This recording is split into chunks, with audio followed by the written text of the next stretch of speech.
Hey everyone, welcome back to the Homestead. So today I'm making spaghetti squash bowls. I kid you not, this is the best dish I think I've ever had. So I threw up the ingredients here on the screen. You just read it there. I like to add bacon. You don't have to, but you can. If you don't add the bacon, it's more of a vegetarian dish.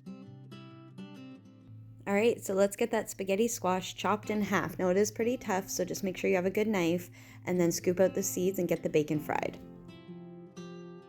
We're going to start off by doing some light olive oil. We're going to season it, add some feta cheese. I like to add salt, pepper, garlic, salt, all the good stuff. I throw in some real garlic, some minced garlic, with cherry tomatoes chopped, and then I add some cheese and my bacon. Remember, the bacon's optional. You don't have to put that in.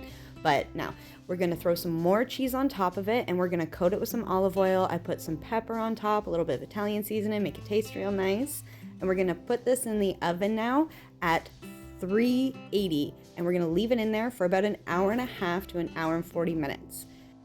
So about 30 minutes left of baking, you're going to take off the tin foil.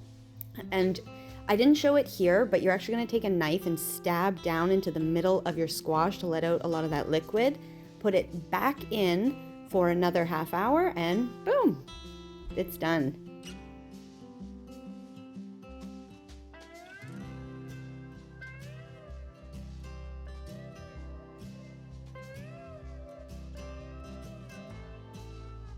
They look so good. Now, you're gonna peel around the sides. If you wanna add chicken, I guess you can, but I didn't do that. Now, you're gonna peel around the sides and just kind of take that spaghetti squash and just mix it in real good, make it look like a nice fettuccine dish. Oh, it's so yummy.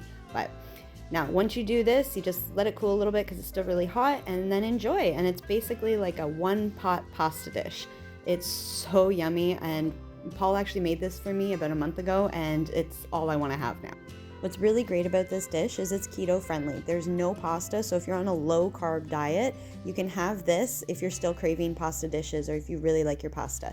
I love this dish because you can also feed it to your chickens once you're done eating it. You just give the bowl out to the chickens and they'll eat the rest. And I also save the seeds when I chop them just so I can grow more spaghetti squash for next year because they are quite pricey. But now, if you like this content, like, subscribe, and I'll see you guys on the next one. Bye!